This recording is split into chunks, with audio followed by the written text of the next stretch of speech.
Okay, I think we're ready to rock and roll. Thank you so much, everyone, for coming out on a wet Melbourne day, and thankfully it's not as wet as it might be tomorrow. And I know that some of you probably come from different workplaces and making the time to come here. This is our third floor talk, and because it's the third one, you know, Greg and I are a bit more relaxed today. We might have a few more jokes. And I think, as promised last week, I said to Greg I would make a confession as I did the introduction. And when I was a student at RMIT, I had a couple of other friends, and we were in a kind of like a gang. And we would go to public events or lectures by architects and ask really horrible gang-like questions. And I remember one time we tackled Daryl, and we kept asking him a whole lot of really horrible questions about Daryl Jackson. Daryl Jackson, yes, about his life and work, and he sort of buckled under it. And I just remember him walking up and down the stage telling us, you know, how many mouths he was feeding. Like, that was his excuse. Another time we got stuck into Harry Seidler and his kind of aesthetic hypocrisy, which, as we saw it, because we thought, you know, he was a person who hated postmodernists and yet was obsessed with the sort of Baroque. And then there was the time, and this is like, I'm sorry, Greg, I was young, I was stupid. Since then, I'm older and wiser. There was a time when Greg came and spoke here at Melbourne University, and me and my evil little friends, who shall remain nameless, we thought we would go along.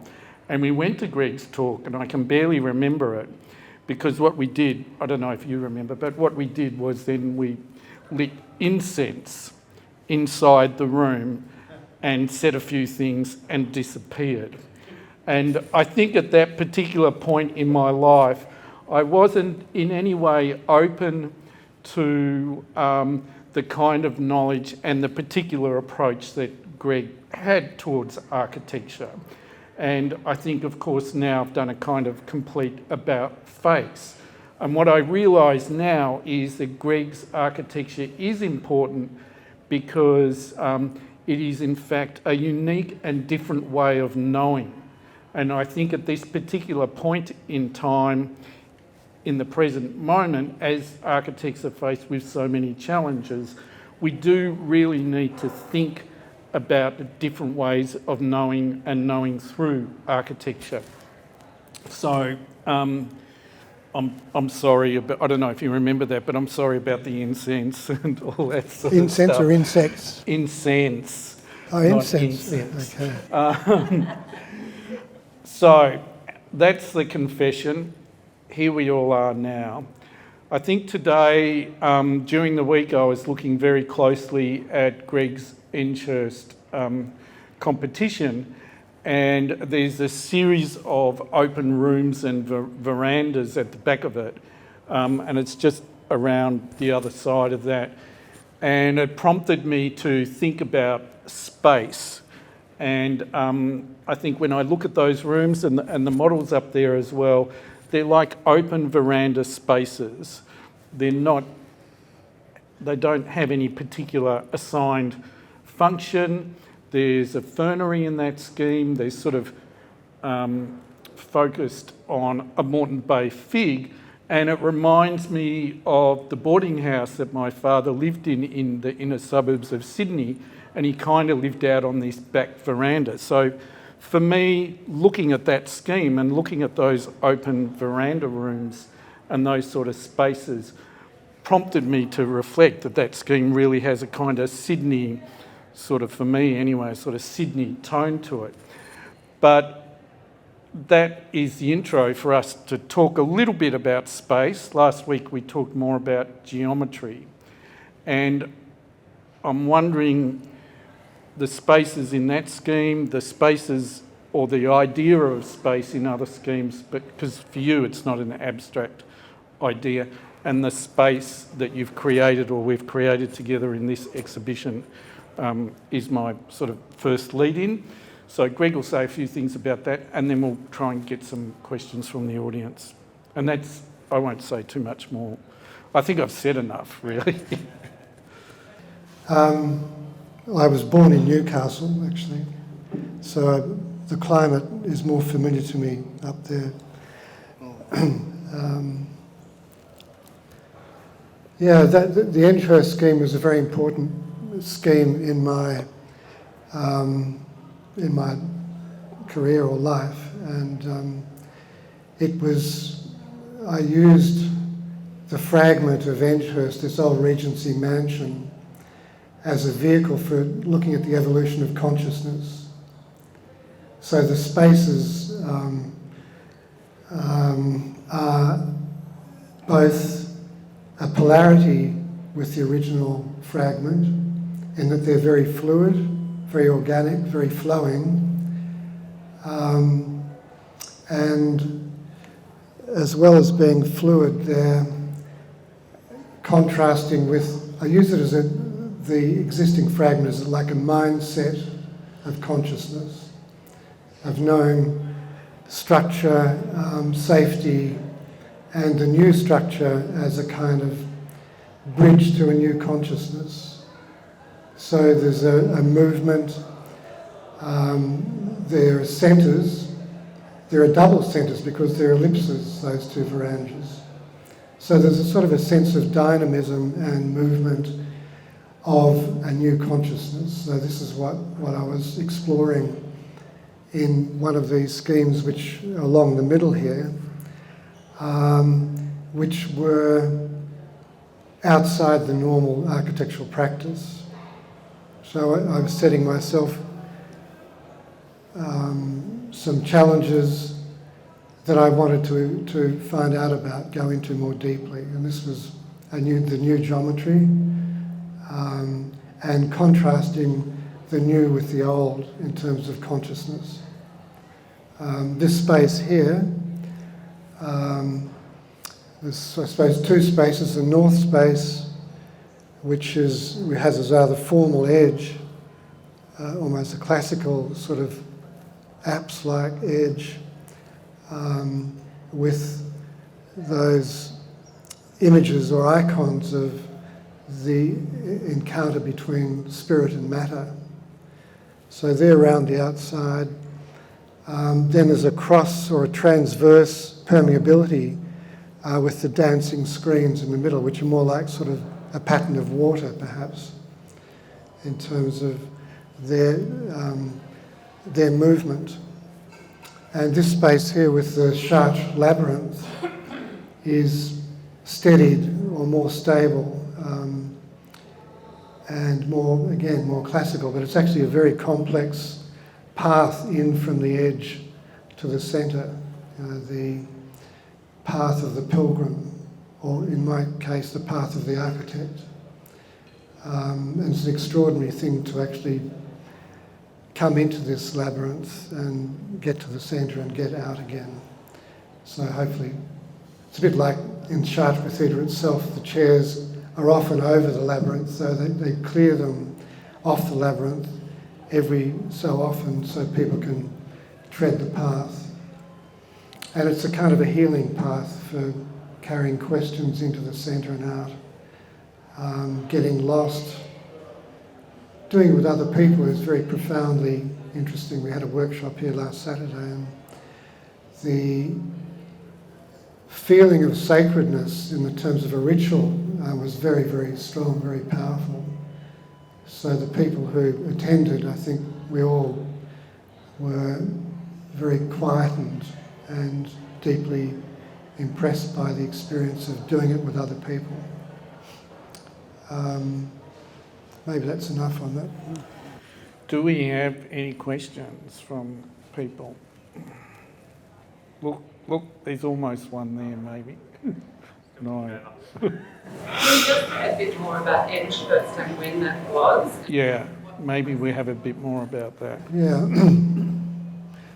Well, Edgehurst, I think it's useful to look at one's work, and this came around the time of the Four Melbourne Architects exhibition, where I'd been going through some very difficult crises in my personal life. And so, my brother had tragically died, and I finished the relationship, and I was generally in a bit of a state, as you do around 33, the Christ year.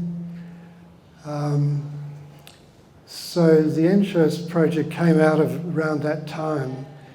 Peter Corrigan had asked me if I'd like to join this exhibition, and I said yes, while still freaking out because I didn't know what the quality of my work was like. Going public was very risky. I'm not a very public kind of person, so that was... But I said yes, it was something that my heart went out to. So, but I was in a sort of a blocked creative state, so I started writing, and the writing was a means of me unblocking myself and beginning to flow again. So I just wrote down everything that mattered to me, everything that was important, what I felt coming from the future towards me. So it was a process of making myself vulnerable in a sense in the world, and I actually included that in the exhibition in a room upstairs. So the paper, and this is the paper here actually, you'll see it in a photograph on the 4 architects there. So it was a kind of cleansing, a kind of catalyst for movement, catalyst for a new creative period of my work. So in terms of exhibitions and doing exhibitions, that was an important turning point. And the Enchurst project that Peter's mentioned was around that time. So it was sort of coming out of that energy that I had for exploring suffering, hope, consciousness, the place of healing. I was offered to work with a healer at that point, a priest healer, and that came into my life in quite a big way. I didn't take his offer up, but it made me think about architecture as a healing art, the possibility of architecture as a healing art. So, and that was really a catalyst for the rest of my life's work, really, that turning point. So I mention that because I think sometimes biography is good to share, and if you want to know the meaning of your life, you look at your biography. I've heard that said, and I think that's true.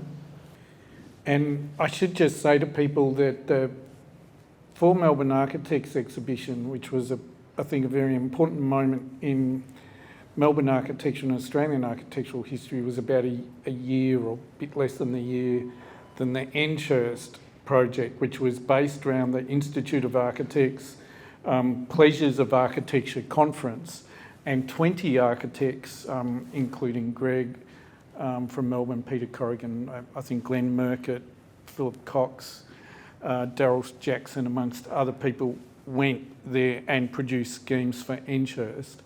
And it was really a pivotal turning point for Australian architecture in a sense, where Australian architects went from being kind of late modernist or brutalist architects to postmodern architects. And you can see that in a lot of the Enchurst schemes. Interestingly, at Enchurst, the international guests included Rem Koolhaas and Michael Graves, and also the Canadian academic architect, I guess, George Baird. And you said to me, what did Rem say to you, Greg, while we're trying to recollect? I said something like, I'm only an architect. So he was more or less saying what I was presenting was outside architecture, I think. But to me, it was what I needed to do at that point. And I think what's interesting is the speech that you gave is over there in that corner that you spoke about and described the Enchurst My scheme. visit. I went up for the week. Yeah, when you went up and spoke at the conference. So, are there any questions? Oh, George. George. You regard as being quite successful in the work that you did with Aboriginal communities, so it's interesting how you reconciled sort of the Western basis of your connection with space with regard to their culture and how the two actually come together. Yeah.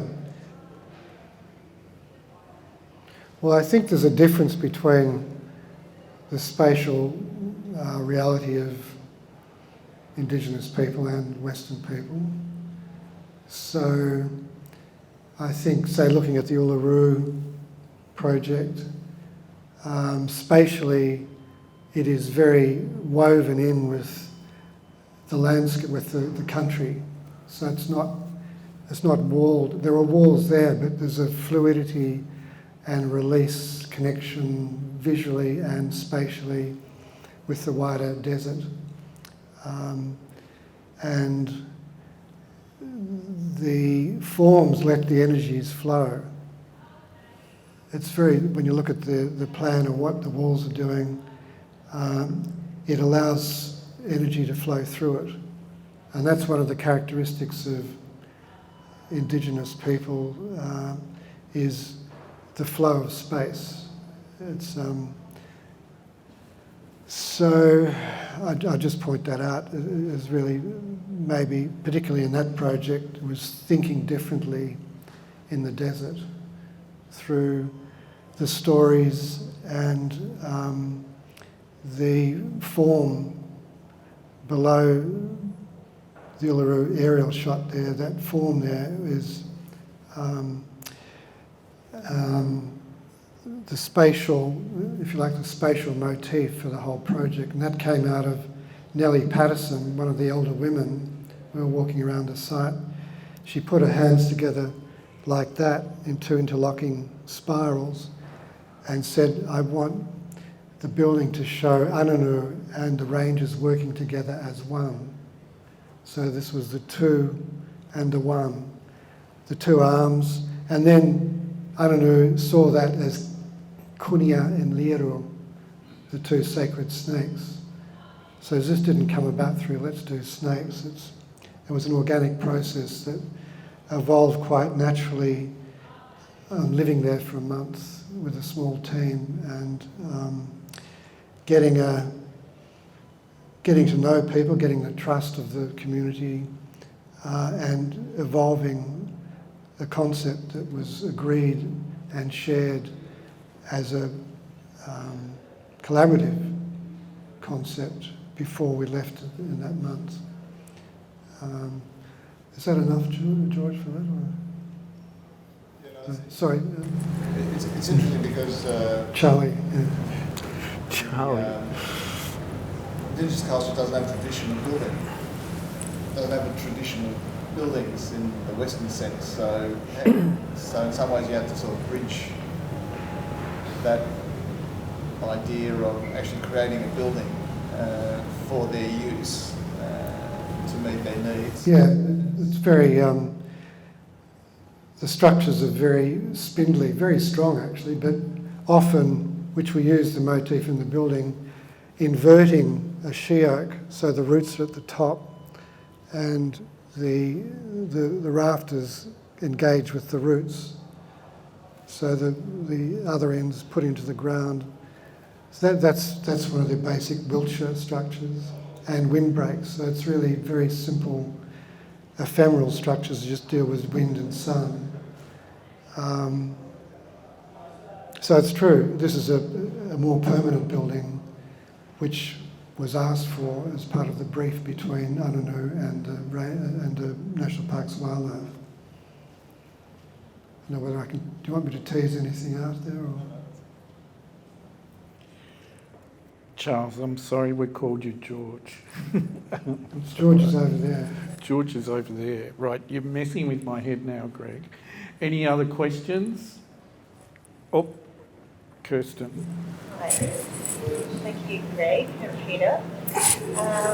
Greg, you mentioned about architecture as a healing, as a means of healing. And I wonder if you could talk a bit more about that, perhaps both as process of, and then in its outcome as something that's lived by others in spatial forms.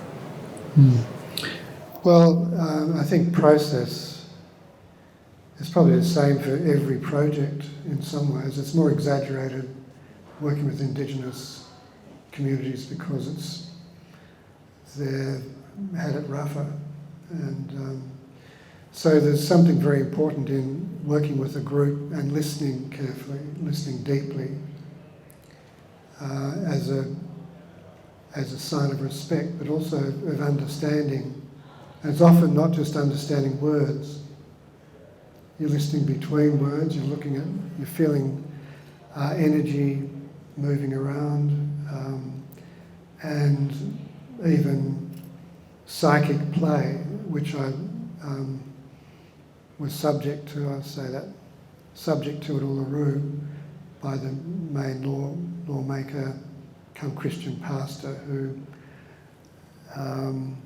entered me psychically, quite roughly, obviously wanting to check that I and the team were okay to entrust with the stories.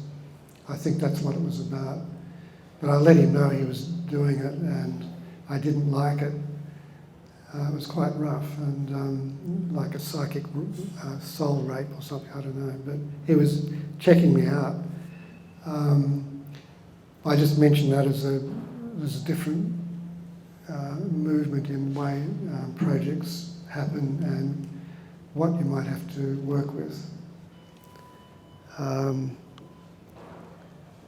So the healing process there is in listening and being able to hold and begin to integrate through the group. And I think that's one of the other things.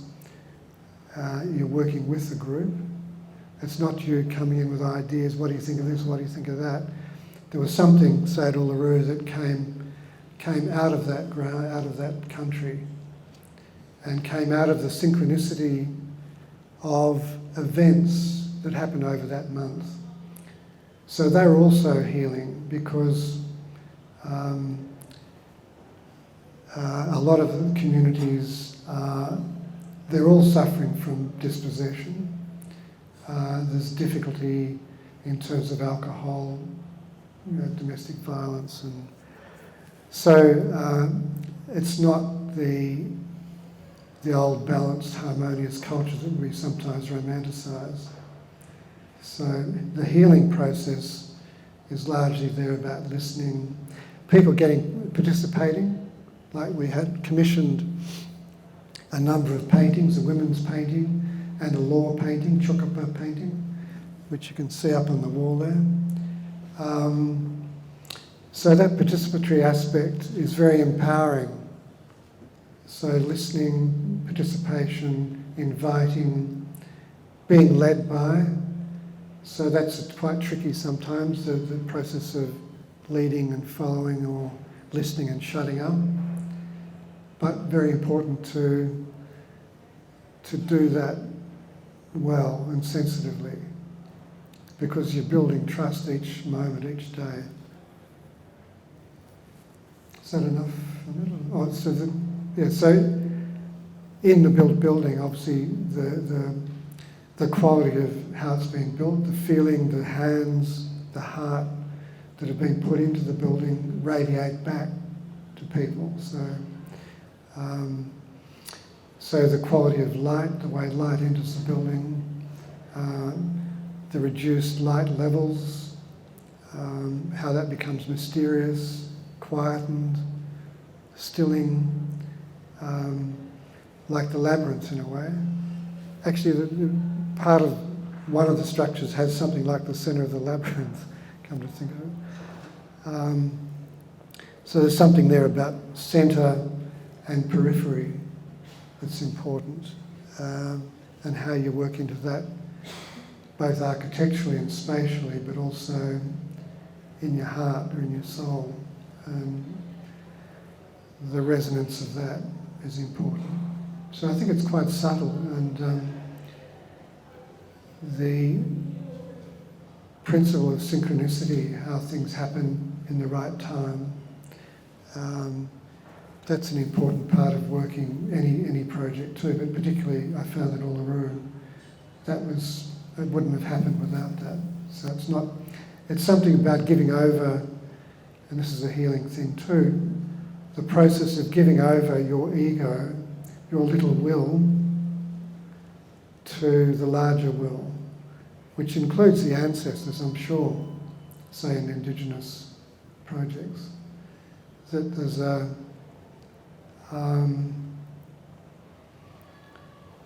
grace in the space that you create together. Yeah.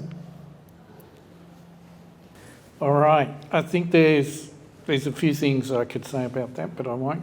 I think there's a question down the back. Actually, building on that, I also love what you said about architecture being a healing art, and as the previous questioner brought up, the lived experience of the people who then use the building. And I note that I think architecture isn't maintaining that in the way it used to. I think it's quite rare to have people who see architecture as a healing art. So what would you say to future generations about preserving the healing art of architecture for the people who are going to use the space?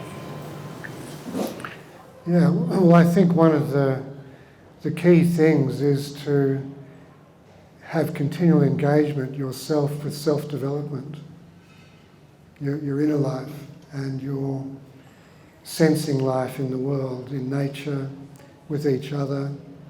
And I think there should be a more integrated part of education, really, so that we redevelop some of the senses we've lost, some of the senses that have withered. And that psychic one is one of them.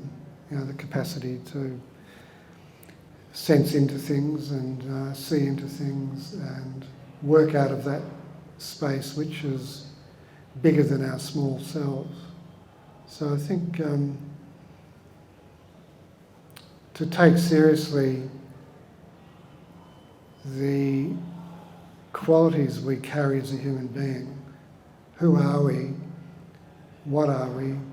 Where are we going? Where have we come from? All those sort of basic questions are very important rather than... And our buildings, in a sense, are ourselves. They're reflecting back to us our humanity, our capacity for transformation, all these things. So I think, yeah, there's an important recognition there about how we're part of everything else. And part of what I wanted to do in this exhibition was to connect things, have a living sense of the space between things. So everything's part of a whole, and we're a participant. We're a small bit, but hopefully humbly joining the whole. Stephen. I agree. Talk a lot about all the human values and healing, all of these kind of qualities, but what I'm fascinated by is a big gap between geometry and buildability, and you never very much talk about technical things or practical things, or how the hell did you build that roof behind, for example. And yet some of those things do create space, but you don't talk about engineering or buildability, and yet you've refurbished my own music bowl, for example. So could you elaborate on that? Yeah, it's an interesting one. It's like you say, my feet are off the ground, perhaps, and that grounding. Look, I suppose I do have a sense for structure and form, and both Uluru and Brambuck were done pre-digital technology in the office. So they were done by hand, building models and then scaling off the models to do the working drawings. So that's important to mention. Also, we've had a fantastic structural engineer over both of those projects, Peter Yittrip, wonderful engineer who you get very reliant and dependent on your good consultants. So he was somebody who was wonderful to work with in that sense, really intuiting and doing things simply, but also powerfully.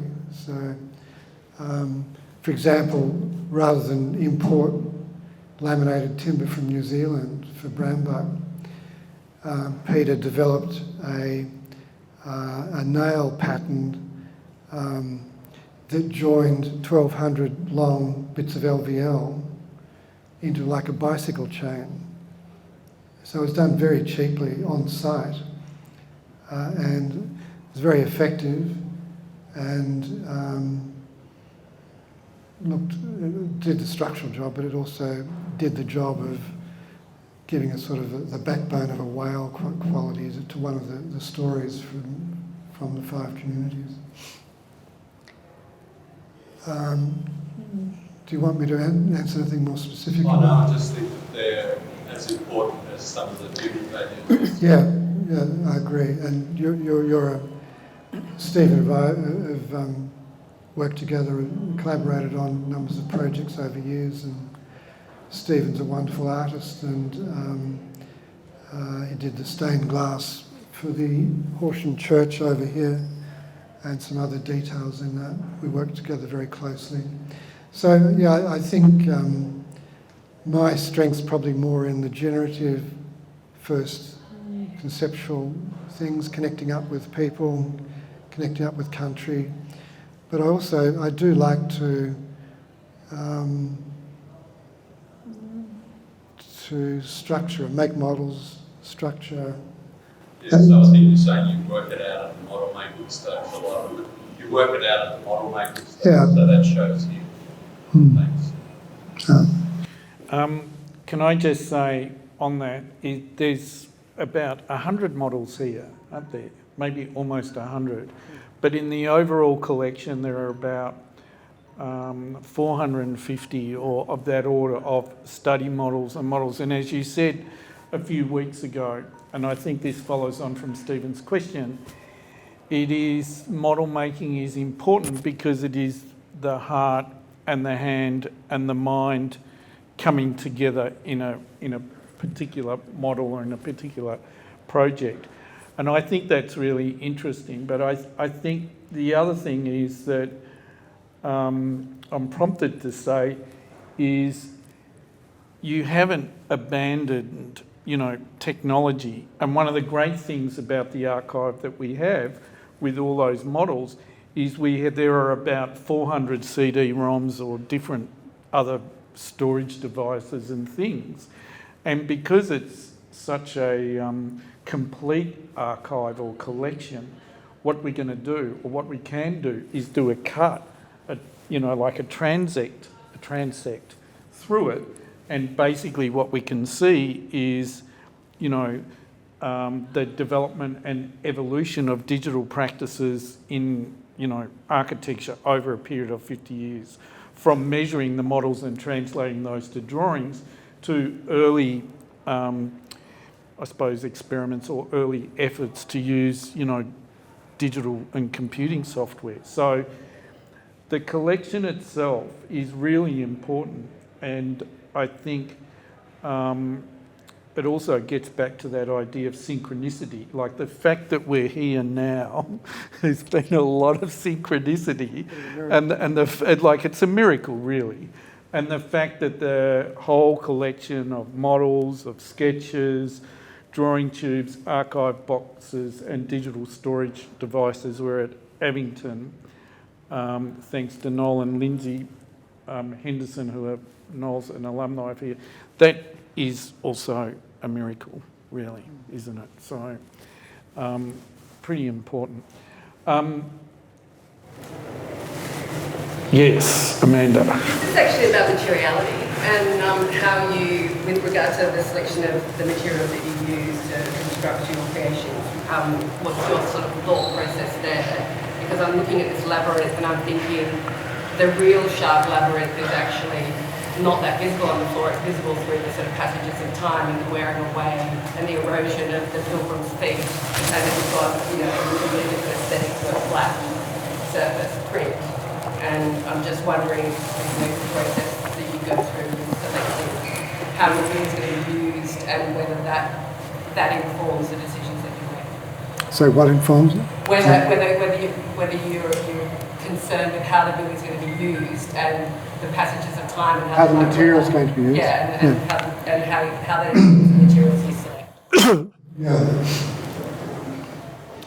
Well, I think there's one of the reasons I like timber and rammed earth and other materials, stone, is because they show their origins, show themselves in a way that's relatable to and tactile, and so that's part of it. That's both a central thing and a practical thing. The enduring quality of materials, and how materials are introduced to each other, how they sort of work together, how they are adjacent to each other or interpenetrating each other. And there's an emotional dimension to materials joining each other or coming together too, which I think is part of the experience of architecture.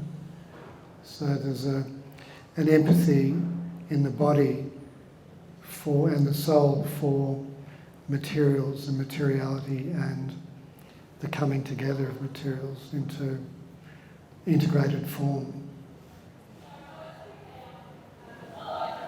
So, Yeah, that's sort of us. I'm sort of thinking more of kind of the weathering or, you know, obviously what you're doing with palettes kind of natural, but I'm just thinking more about the weathering over time and whether that's a process, something that you do. Yeah, well, I suppose you usually think of protecting eaves for rammed earth in particular. There's a need to, you know, choose the right species of timber, and there are costs involved in this too, and the detailing, that sort of thing, like Steve was talking about before. And so yeah, each project has its own, and the context talks to you about materials too. You know, what's going to work in this context in conversation with an old part of a building that you might be adding to or being adjacent to, that sort of thing. Yeah. A follow on from that, the way that the materials age, your use of natural materials, to me, brings with it a sense of the passage of time and how the materials respond to the aging process. Is that an ingredient in your selection of materials? Perhaps it was something that you were getting to. Yeah, well, I suppose the best example, or really good examples, are often Japanese, the way the Japanese and their culture celebrate aging, celebrate the floor, and I'm very much in with that, simpatico with that approach.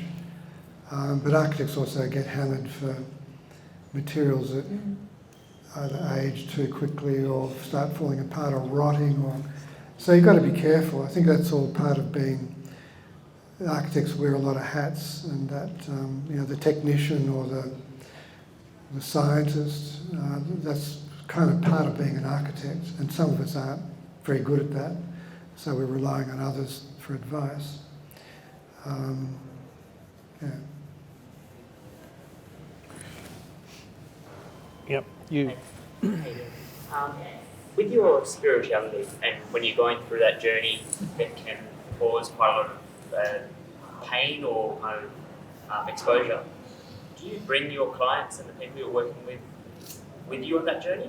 Or do you just kind of trust that they're on their own journey and they'll find out kind of what it all eventuates as one day? Or do you kind of like, do you hold their hand through that journey and share that stuff? Obviously you share a lot here, but it's kind of after that. Yeah, probably don't share intimately with clients so much, but often the clients are going through stuff themselves. Often I used to find when I was doing houses, a lot of houses, that there'd be sort of issues in the relationship that you'd become part of in a way. So that there was a healing process in that sometimes. But I think it's important to, be discerning about how you share, but the principle that the exhibition shows is one of journey too, and the nature of journey, how it's uncertain, how you're getting closer to the centre and then you're really suddenly out on the periphery, getting lost, letting go, feeling in movement, turning. Are you turning in the right direction or what's... but letting go and being lost and relaxing into that is probably quite an important capacity to develop. So in relation to your question, suffering and hope are all, they're important to each of us in our own way, and it's important to share that sometimes when we really need to. But I don't do it as a matter of just spraying around. But we could share more, I think. And that's the world as it is at the moment, that's, I think, probably happening. Things are loosening up a bit, perhaps. So I think I take that very seriously, that realm of sharing. And so, like sharing the labyrinth walk at the workshop the other day was really wonderful. It sort of opens people up to each other, and there's something there as a model for education and human development that we can't ignore, I think. Yep. I don't know what's been covered in your other talks, but with the passage of time, I don't think it's been very kind to Bramber Centre. And I think it's been redeveloped at the moment. Yeah. Have you got any input into that? Yeah, well, I'm actually part of the team that was selected to work on revisioning Bramber. So it's being looked at from all aspects. You know, the materiality, the functions, additions perhaps, and it's a very extended process with 3 different groups. There was 5 groups, there's now 3 groups.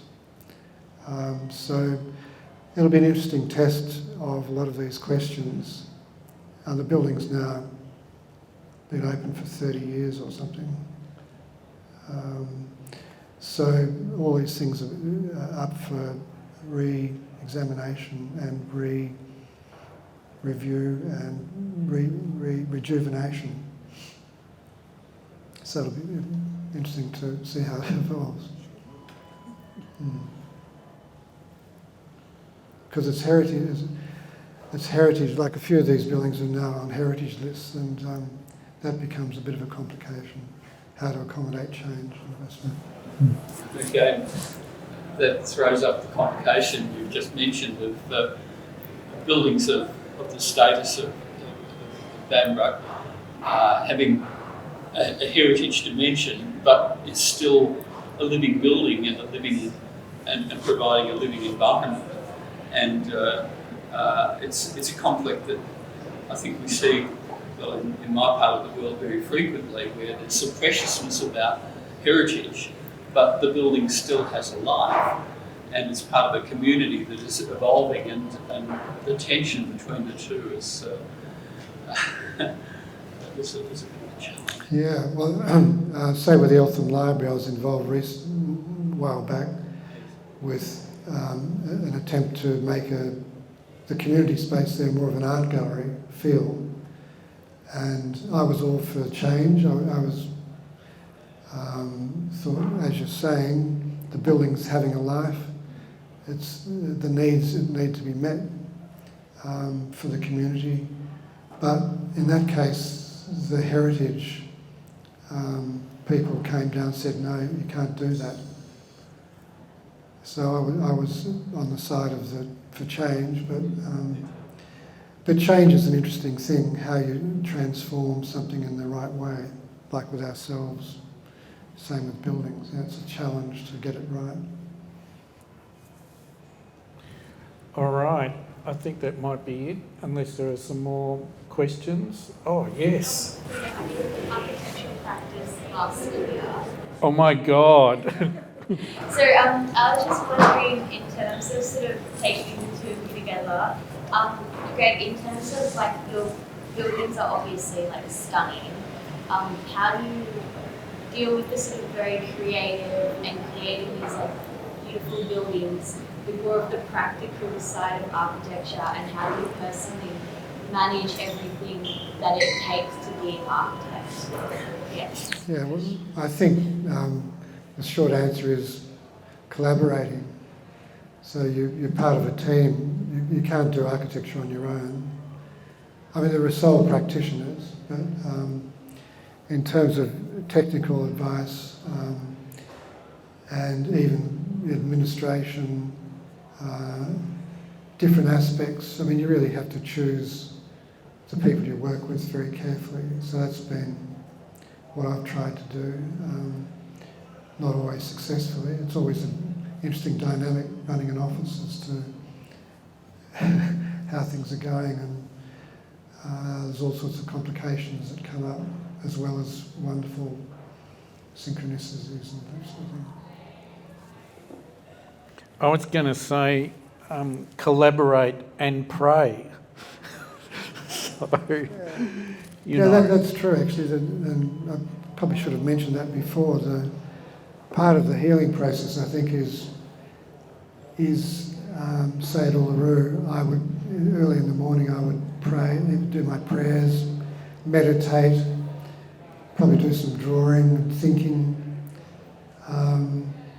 So preparation for your day as an architect, whether it's in the office or on site or working with a community, is very important. That's where the self-development comes in, and the capacity to be open to what you need to be open to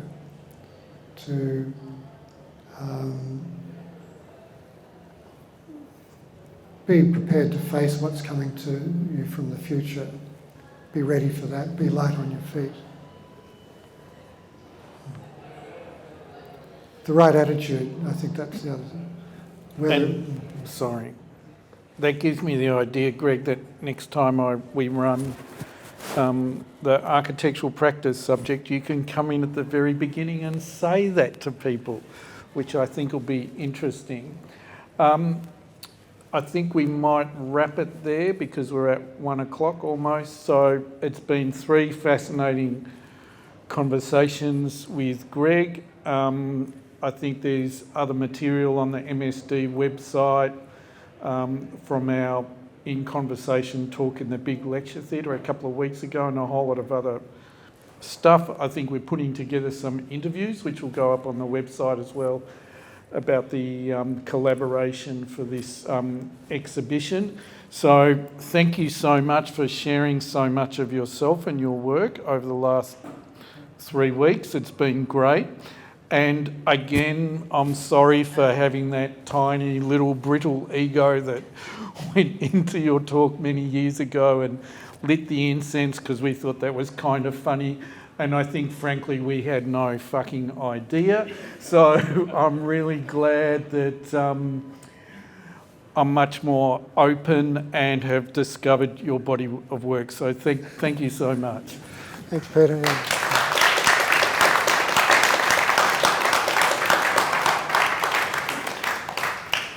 Thank you.